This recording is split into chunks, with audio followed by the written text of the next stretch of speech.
bringing the people behind our food to life. If you're like most people, like me, you might be confused about what is going on with all the different kinds of eggs that are available now. You probably want to buy the best egg you can. You care about the treatment of the chickens. You care about the eggs being healthy and fresh. But there's all kinds of labels without a whole lot of explanation involved on egg cartons these days. So I'll help to try to break it down a little bit for you and point you in the right direction. We're going to talk about the different kinds of eggs that are out there. We're going to talk about the different kinds of labels and the third-party certifications. We're going to talk about quickly the sustainability and the flavor and wrap it up, make it simple. I'm going to break the eggs into 3 categories for the purposes of our conversation today. The first category is conventional eggs, also known as battery cage eggs, because those are the cages that the chickens who are laying the eggs are kept in for their entire life. The size of the cages are about this big. At least this is how much space each chicken gets. Usually there's multiple chickens in the cage. These eggs are fed cheap grain, usually. Sometimes that includes animal byproducts. It definitely does not involve being able to do any normal nesting behavior or even stretching out their wings. These eggs are the ones that generally cost between $1.50 and $3 a dozen in the grocery store. The next level of eggs is what I will refer to as high-end grocery store eggs. So these are the eggs that will typically cost you between $3 and $6 at the grocery store. They generally have very nice cartons with lots of labels on it, sometimes third-party certification. You know that they are better because you're paying more for them. And we'll break down what those labels and certifications mean. And then the third kind of egg is a pastured egg. In some places you can get pastured eggs at grocery stores, but not most grocery stores around the United States. A pastured chicken has access to the outdoors on a regular basis. They're eating grain, but also bugs, grass, all sorts of normal chicken food. They are participating in normal chicken behavior. And these eggs tend to be more expensive because you're paying the true cost of what it costs to raise those chickens, keep them fed, have the space for it, etc. Just to clarify, pastured eggs are not to be confused with pasteurized, which are eggs that have been heated to a certain temperature and aren't quite raw anymore. Let's talk a little bit about the labels, the grocery store eggs, because that can be so confusing. The first thing for you to know is that the government does not monitor any of these labels except for the organic certification. What does natural mean on your egg carton? I don't know about you, but I'm not interested in an unnatural egg, so pretty much it means nothing. Local is also not monitored, so really you should just look at where the farm is and you determine yourself if you would consider that to be local. It's not really anything to purchase eggs by. Then you get to cage-free and free-range.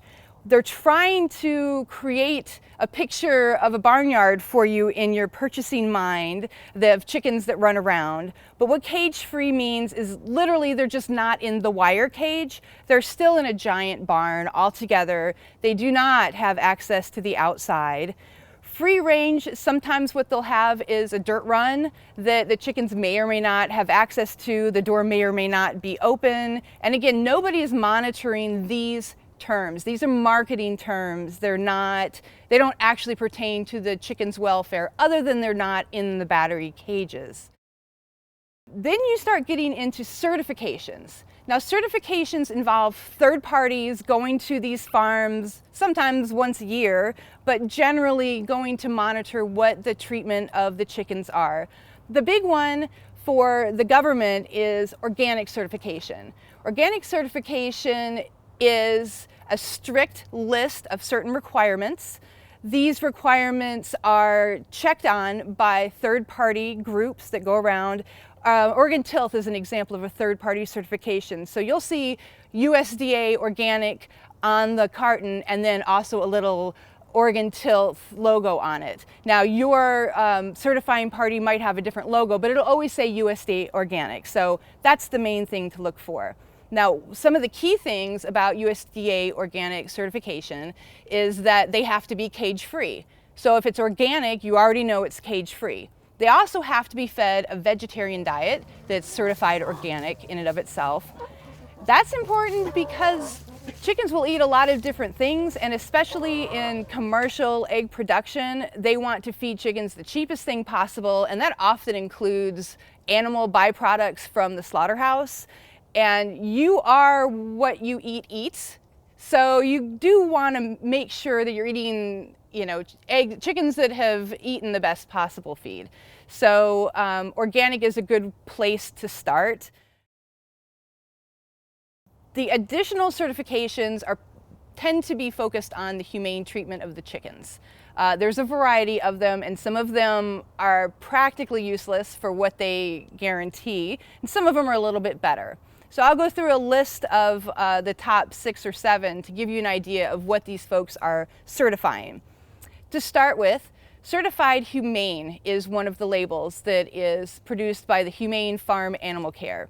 This certification will guarantee that the chickens are uncaged, living inside barns. So some natural behaviors like stretching their wings out and nesting boxes are allowed. No molting through starvation is allowed, but beak cutting is allowed.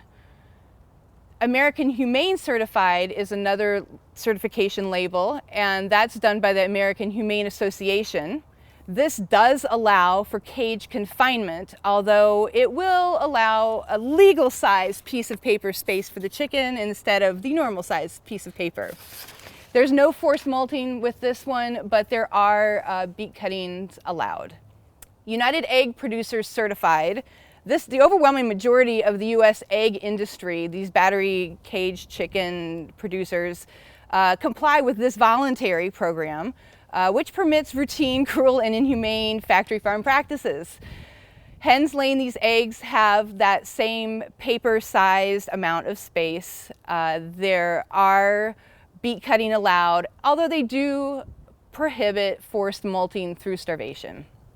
The best label that exists right now in third-party certification, if your values tend towards humane treatment of the chickens, is Animal Welfare Approved, produced by the Animal Welfare Institute. These are the highest standards, including access to normal behaviors, access to the outside.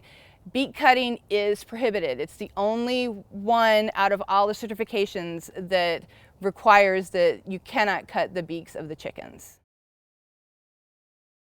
So maybe the humane treatment of chickens isn't your priority when you're purchasing eggs, but I bet the health of the eggs is, in terms of your health, in terms of what I ate is important to me. Whatever those chickens are eating is what I'm generally going to be subsisting on. So what are they eating? Well, if you're talking about conventional eggs, it's cheap, it's grain-based, it's whatever it takes to keep them alive. It's usually supplemented with vitamins and nutrients and often antibiotics and hormones in order to keep the chickens alive and laying as many eggs as possible. Now, the next step up, those higher end grocery store eggs, are often fed pretty much the exact same thing. There's a few exceptions. If it's organic certified, then it has to be organic feed, but it's still going to be a grain-based diet. There are chickens that are fed a whole lot of flaxseed in order to really boost the level of omega-3. So you'll see that label on cartons. Omega-3 is good for you. You get it through eggs naturally. You also get it through walnuts, flax seeds, things like that, fish. The pastured eggs, the chickens that have lived outside and eaten a more natural chicken diet, actually have double the omega-3 that most conventional eggs have. In 2007, Mother Earth News did a study where they gathered 14 different pastured farms' eggs and compared it in a lab with conventional eggs. And all of the eggs had double the omega-3, they had 1/3 of the cholesterol of conventional eggs, they had 1/4 of the saturated fat, 2/3 more vitamin A, 3 times more vitamin E, and 7 times more beta carotene. So the health of the chicken is directly related to the health of the egg and your health when you eat it. So factor that in when you're factoring in the pricing. Now, as I mentioned, the conventional eggs you can get is cheap for $1.50 to $3 a dozen. The grocery store eggs, including the organic eggs, tend to be between $4 and $6 a dozen, depending on what the claims are and how fancy the box is. And then the pastured eggs, it depends on where you get it and where you live. In the country, I have bought beautiful pastured eggs for $4 a dozen. In the city, I'm usually paying $5 to $7 a dozen. But that is some of the cheapest sustainable protein that I can put on my table. If I pay $6 for a dozen eggs, I'm paying 50 cents an egg for this incredible powerhouse of nutrients, protein, grass-fed. You're spending money to support a sustainable food system. So I really can't emphasize enough how wonderful I think pastured eggs are. The other thing to think about that is often overlooked is sustainability in a broader sense. Chicken houses can be pretty detrimental to the environment. So in these factory farm chicken egg laying like industrial complexes, there's a lot of damage that's being done environmentally in that area. If you've got pastured chickens, that's a whole nother animal. These chickens are actually helping the environment with their natural nesting, the chicken manure, et cetera, et cetera. There's also the workers. These barns that the chickens live in, not to mention the battery cage scenarios, are insanely horrible ammonia tunnels that somebody has to go in and deal with the dead chickens, deal with feeding the chickens, deal with picking up the eggs. And it's actually a pretty horrible situation to have to work in. By supporting battery cage and industrial egg situations, you are supporting this different kind of, this lack of sustainability when it comes to worker rights. So how do you decide? Trust me, I know how complicated this is. I finally did my master's thesis specifically on eggs just to get to the bottom, just to understand this and understand folks' motivation when they go to buy value-added eggs.